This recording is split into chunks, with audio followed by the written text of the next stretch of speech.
તો ભાવનગર શહેરમાં મોડી રાત્રિ બાદ ફરી એકવાર વરસાદી વાતાવરણ જોવા મળી રહ્યું છે। શહેરના વિવિધ વિસ્તારોમાં ધીમી ધારે સાર્વત્રિક વરસાદ વરસી રહ્યો છે। હવામાન વિભાગ દ્વારા આપવામાં આવેલી આગાહીને લઈને શહેર અને જિલ્લાના વાતાવરણમાં બદલાવ આવ્યો છે। હાલ ભાવનગર શહેરમાં ધીમી ધારે વરસાદ એકરસ થયો છે।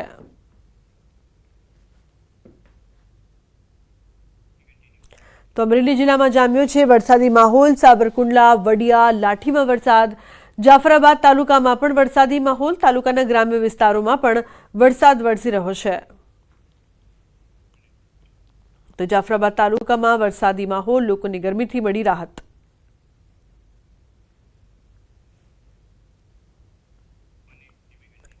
અમરેલી જિલ્લામાં વરસાદી માહોલ છે। લાઠી શહેરમાં ધોધમાર વરસાદ શરૂ થયો છે। આસપાસના ગ્રામ્ય વિસ્તારમાં પણ વરસાદી માહોલ। ધોધમાર વરસાદના કારણે રોડ રસ્તાઓ પાણી થયા। તો અનેક વિસ્તારમાં વરસાદની શરૂઆત થઈ છે। વડોદરાની વાત કરીએ તો વડોદરાના શિનોર પંથકમાં રાત્રિ દરમિયાન ભારે વરસાદથી રસ્તા પર પાણી ફરી વળ્યા। મીંઢોળ સુરાશામળ માર્ગ પરથી પાણી વહેતા થયા અને શિનોર સાદલીને જોડતા માર્ગ પર પાણી ફરી વળ્યા છે। 1 ફૂટ જેટલા પાણી માર્ગ પરથી વહેતા થયા છે। માર્ગ પરથી પાણી વહેતા થતા વાહન ચાલકો મુશ્કેલીમાં મુકાયા છે। તો ભારે વરસાદથી રસ્તા પર પાણી ફરી વળ્યા છે।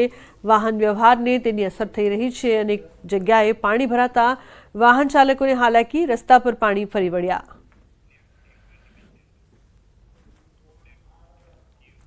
તો વડોદરા શહેરમાં ભૂવા પડવાનો સિલસિલો હજુ પણ યથાવત છે। અકોટા ગાય સર્કલ પાસે મસ્ત મોટો ભૂવો પડ્યો છે। કોર્પોરેશને બેરિકેટિંગ કરીને જગ્યાને કોર્ડન કરાઈ છે।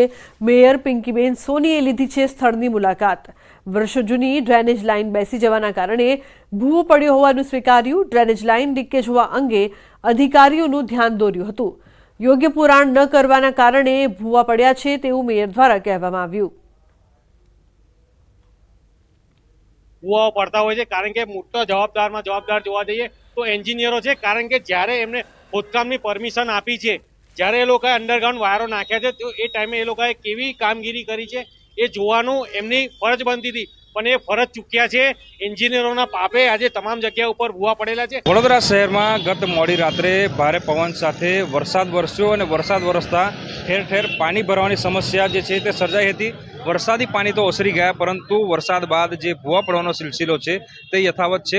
દ્રશ્યો તમે જે જોઈ રહ્યા છો તે ગાય સર્કલ પાસેના દ્રશ્યો છે અને ગાય સર્કલ પાસે વાહન ચાલકો અહીંયાથી પસાર થઈ રહ્યા હતા। એ દરમિયાન જે મસ્ત મોટો ભૂવો છે તે પડ્યો છે। ઉલ્લેખનીય બાબત છે કે રસ્તાની નીચેથી ડ્રેનેજની લાઈન અને પાણીની લાઈન જતી હોય છે, પરંતુ આ જે લાઈન છે લીકેજ થવાના કારણે નીચે જમીનનું ધોવાણ થતું હોય છે અને ત્યારબાદ જે ભૂવો છે તે પડતો હોય છે।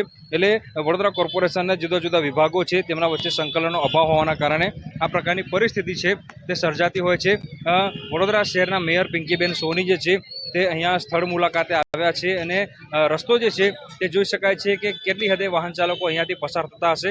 ખૂબ જ મોટી સંખ્યામાં વાહન ચાલકો જ્યારે અહીંયાથી પસાર થાય છે ત્યારે વડોદરા શહેરના મેયર છે પિંકીબેન સોની, તેમને જોઈ શકાય છે કે પિંકીબેન સોની અત્યારે અહીંયાથી પસાર થઈ રહ્યા હતા। તેમને આ ભૂવો જોયો અને ભૂવો જોયા બાદ તેઓ તાત્કાલિક જે અધિકારીઓ છે સંબંધિત વિભાગના તે અધિકારીઓને જાણ કરી છે અને તાત્કાલિક ધોરણે આ જે ભૂવો છે તેનું સમારકામ કરવામાં આવે તેવા આદેશ જે છે તે મેયર દ્વારા જે આપવામાં આવ્યા છે।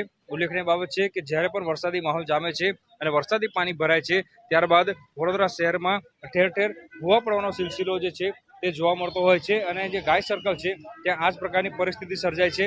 હજી શરૂઆત છે, વરસાદી પાણી ઓસર્યા છે। વડોદરા શહેરના જુદા જુદા વિસ્તારોમાં આ જ રીતે જે છે તે ભૂવા પડવાનો સિલસિલો જે છે તે જારી રહેવાનો છે। મેયર જોઈ શકાય છે અત્યારે સંબંધિત વિભાગના જે અધિકારીઓ છે તેમની સાથે વાત કરી રહ્યા છે અને આ ભૂવાનું સમારકામ કરવામાં આવે। તો સાથે સાથે વાત કરીએ તો જે ડ્રેનેજ વિભાગ છે, પાણીનો વિભાગ છે, પાણી પુરવઠા વિભાગ છે, તેમના જે સંબંધિત અધિકારીઓ છે તેમને મેયર દ્વારા જાણ કરવામાં આવી છે અને તાત્કાલિક ધોરણે આ જો લીકેજ હોય તે લીકેજ રિપેર કરવામાં આવે। અને અહીંયા પણ આપણે જોઈ શકીએ છીએ કે ડ્રેનેજની અંદર લીકેજના કારણે આ ભૂવો થયો છે। વહેલી સવારે અધિકારીને હમણાં જ મારા દ્વારા ફોન કરી અને આદેશ કરવામાં આવ્યો છે કે તાત્કાલિક એમની ટીમ અહીં પહોંચે, કારણ કે આ પ્રોજેક્ટમાંથી કામગીરી થતી હોય છે એટલે કામગીરી એમના દ્વારા બધું એસેસમેન્ટ કરીને શરૂ કરવામાં આવશે। પરંતુ મેં હમણાં સૂચના આપી દીધી છે, હમણાં થોડી વારમાં અધિકારીઓની ટીમ અહીંયા પહોંચશે। હાર્દિક દીક્ષિત, ન્યૂઝ 18 ગુજરાતી, વડોદરા।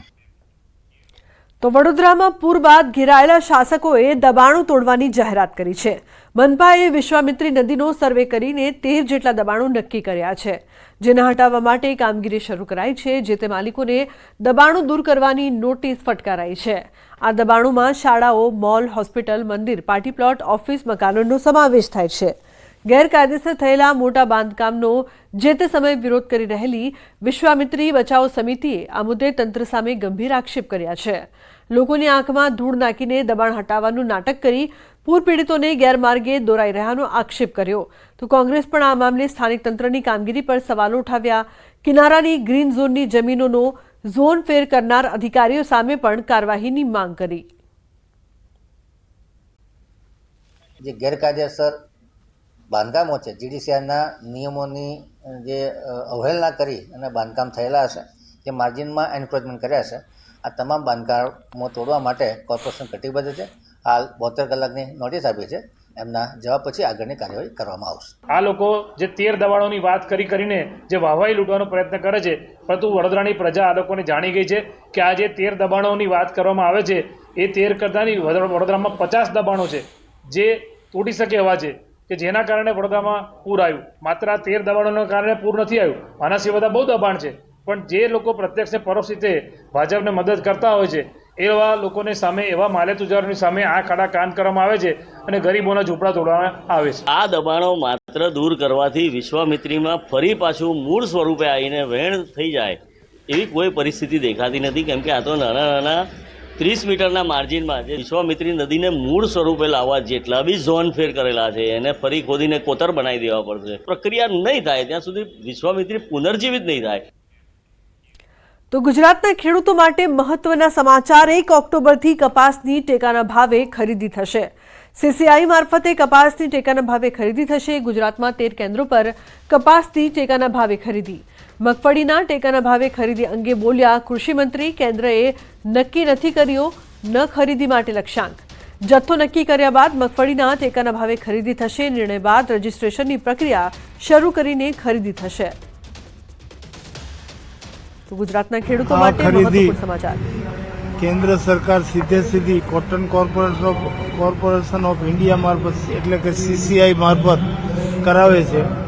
અને મારી જાણકારી મુજબ 1 ઓક્ટોબરથી તેઓ લગભગ રાજ્યમાં 13 જેટલા ખરીદી કેન્દ્રો શરૂ કરી અને કપાસની ખરીદી ટેકાના ભાવથી કરવાના છે. હજી ગુજરાત રાજ્ય માટેનો જથ્થો મંજૂર થઈ અને કેન્દ્રમાંથી આવ્યો નથી. જેવો આવશે કે તુરત જ અમે ખરીદી માટેની કાર્યવાહી તાત્કાલિક શરૂ કરશું.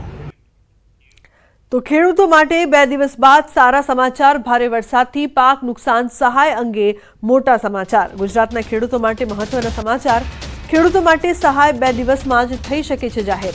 કૃષિમંત્રી રાઘવજી પટેલે 2 દિવસ બાદ સારા સમાચાર આપ્યા. ભારે વરસાદના કારણે પાક ધોવાણ અને જમીન ધોવાણના સર્વેની કામગીરી પૂર્ણ થઈ ચૂકી છે. રાજ્ય સરકાર ટૂંક સમયમાં નુકસાનીમાં સહાયની જાહેરાત પણ કરશે. ખેડૂતો માટે સારા સમાચાર આ ટૂંકમાં 1-2 દિવસમાં જ મળી જશે.